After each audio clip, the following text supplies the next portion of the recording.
I drove a truck from Saudi Arabia to Holland. I'd broken down and I was on my own. I was with two other trucks, but I got left behind. And these guys appeared out of the woods and started sort of playing around with this gun, firing it around over my head and stuff, you know, and I thought, oh shit, you know. And then my other mates, because we had no contact, but we had a thing, you know, if one of us sort of dropped back, it'd be because there was a problem. So one of my mates appeared, he came back, and then the guys just wandered off. We were in the same boat, you know, we all helped one another. But I was frightened to death to get back out of the truck again.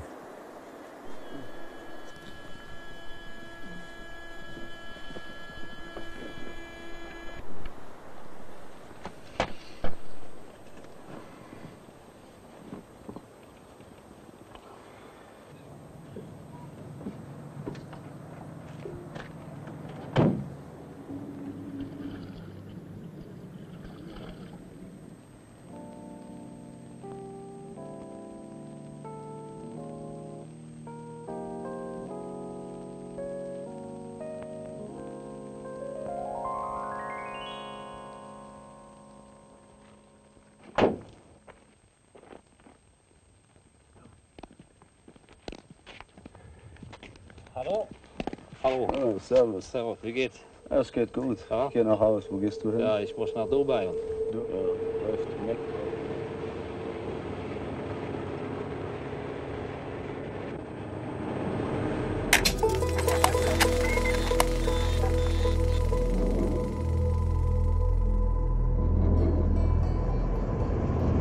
I've made it to Doha. I'll be dropping off half my cargo here, but the rest's got to get to Dubai. First, there's 60 miles of asphalt. After that, nothing. Nothing but trackless desert. Miles and miles of loose sand and sweltering heat. This is the last chance for a little socializing. Going into the unknown, how much water do you take? How much food do you take to survive? You're not going to know when your next replenishment food or water or fuel. They were brave guys in their day. You know, there are Arab drivers who specialize in this run, and even some of them get lost. 14 people are said to have simply vanished out there in less than a year. Now, don't get me wrong, I'm not scared, but you have to admit it's quite a challenge. Når vi der, så det noe helt annet som dukker opp, så jo nesten, ja, må nesten bare ta det der og da, og finne ut av det. Men jeg måtte jo det, vi måtte jo over Sandin, eller over de partiene, for å komme fram. Og fram skulle vi. Det var ikke noe bønn. Then you've got to start digging. We'll say the best way to do it is keep off the same track. On trips like this, it's vital to get as much good advice as possible.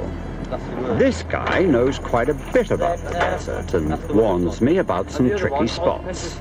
He also says I should change my large round diesel tank under the truck for another one with a different shape. Mine would get stuck in the sand when the wheels dig in, he says. Another tip he gives me is to keep as low tire pressures as possible when in loose sand. When the tire goes down, obviously there's more width, you know, and it keeps you up higher, you know, you don't sink so much. With no map and no road signs, there's a very good chance of getting lost and no chance of help if something should happen.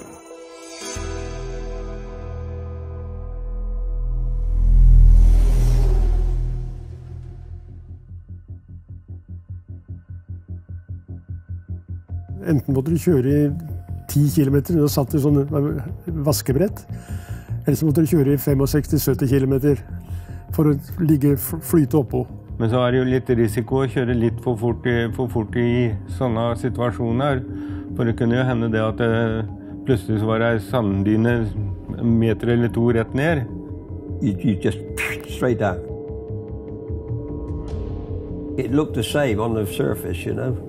I'd obviously let out too much air. After about half a mile, 2 of my tyres blew out. And I've only got 2 spares. If he'd had another rear tyre blowout, he could have relied on the tyre alongside it, but a front one, he would have been down in the sand, stuck.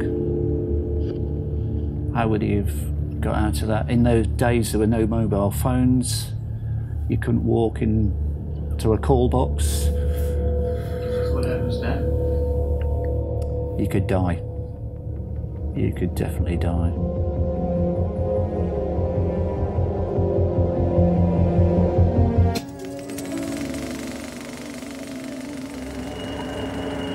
Really, I should have turned back and bought some new tyres, but I didn't give it that much thought.